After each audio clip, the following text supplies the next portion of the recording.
ভূতের গল্প। শরৎকালের এক গভীর রাত। গ্রামের শেষ প্রান্তে পুরনো রেল স্টেশনটা তখন প্রায় পরিত্যক্ত। মাঝে মাঝে শুধু এক আধটা মালগাড়ি যায়, তাও অল্প সময়ের জন্য। লোকজন অনেক আগেই ওই স্টেশন দিয়ে যাতায়াত বন্ধ করে দিয়েছে, কারণ কথিত আছে শেষ রাতে ওই স্টেশন দিয়ে যে ট্রেনে ওঠে সে আর ফিরে আসে না।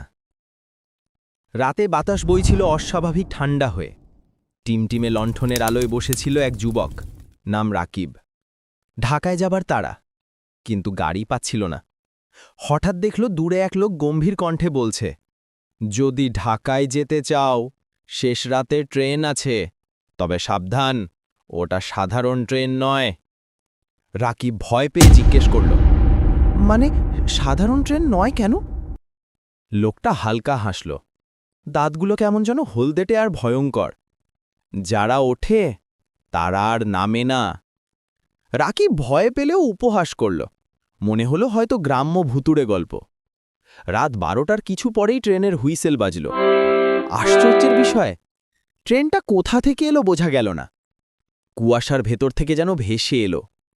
রাকিব সাহস করে উঠে গেল। ভেতরে গিয়ে অবাক হয়ে গেল।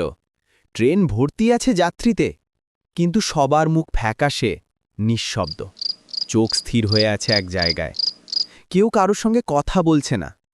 রাকিব বসতেই পাশে বসা এক বৃদ্ধ হঠাৎ ফিসফিস করে বলল, ভাই, দেরি হবার আগে নামো, নইলে আমাদের মতো তোমারও শেষ হবে। রাকিব হকচকিয়ে চারপাশে তাকাল। হঠাৎ বাতিগুলো একে একে নিভে গেল। অন্ধকারে শুধু শোনা গেল কারোর কান্না, কারোর চাপা চিৎকার, আর চাকার ভয়ার্ত শব্দ।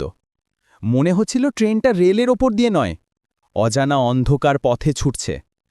ভয়ে রাকিব দৌড়ে দরজার দিকে গেল, কিন্তু দরজা নেই। সব জানালা আর দরজা অদৃশ্য হয়ে গেছে। ট্রেন যেন তাকে গিলে নিয়েছে। তখনই সেই বৃদ্ধের কণ্ঠ আবার শোনা গেল, তুমি দেরি করে ফেলেছ, এখন তুমি আমাদের সঙ্গেই যাবে। এক ঝলক আলোয় রাকিব দেখল চারপাশের সব যাত্রী আসলে মানুষ নয়, হাড় গিলে কঙ্কাল। ফাঁকা চোখের গর্ত দিয়ে তাকিয়ে আছে তার দিকে। ট্রেন ছুটতে ছুটতে মিলিয়ে গেল কুয়াশার ভেতরে। আর কোনোদিনই সেই ট্রেন বা রাকিবকে কেউ খুঁজে পায়নি। শুধু ভোর হলে স্টেশন ঘরটা খালি পড়ে থাকে, আর বাতাসে ভেসে আসে অদ্ভুত এক হুইসেলের শব্দ।